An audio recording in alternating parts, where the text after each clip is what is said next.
विश्वगुरू म्हणवणारा भारत आणि भारतातील वाफाळते सरकार, वाफाळते म्हणजे तोंडाच्या वाफा सोडणारं, देशातील 60 ते 70% लोकसंख्येबाबत हे काय धोरण अवलंबतात?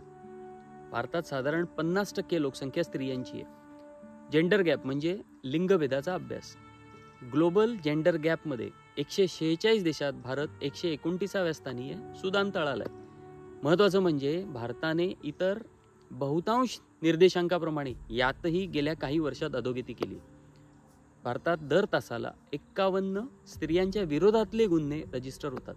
आता रजिस्टर होणाऱ्या गुन्ह्यांच्या तुलनेत न रजिस्टर होणाऱ्या गुन्ह्यांचे प्रमाण किती असेल याचा तुम्हीच अंदाज बांधा. दररोज 85 बलात्काराच्या केसेस रिपोर्ट होतात. रिपोर्ट न होणाऱ्या केसेस वेगळ्या. 30% विवाहित स्त्रिया वैवाहिक हिंसेच्या विक्टिम्स आहेत. अगदी उच्च शिक्षित, नोकरी करणाऱ्या, प्रोफेशनल, डॉक्टर या स्त्रिया सुद्धा. आता लहान मुलं म्हणजे भारताचं भविष्य, त्याबाबत काही आकडे बघा. भारतात 20 ते 30 लाख मुलं बालमजुरीमध्ये ढकललेले आहेत. हा आकडा लाजिरवाणा आहे. विश्वगुरू म्हणवणाऱ्या देशाला तर विशेष करून. वेस्टिंग म्हणजे कुपोषणामुळे मुलं खुरटी राहणं, खुंटणं.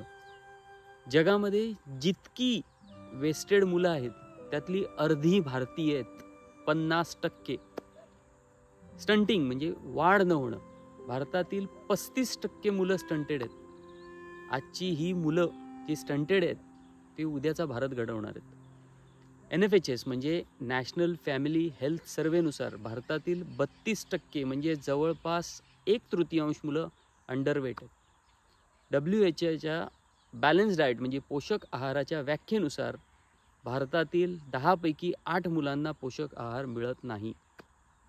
अंदाजे 3% मुलं त्यांच्या 5व्या वाढदिवसाच्या आधी दगावतात.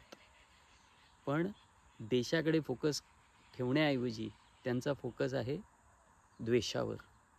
किमान तुम्ही तरी देशावर जर प्रेम असेल, देशाचा विचार करत असेल तर या आकडेवारीचा विचार कराल अशी अपेक्षा. धन्यवाद.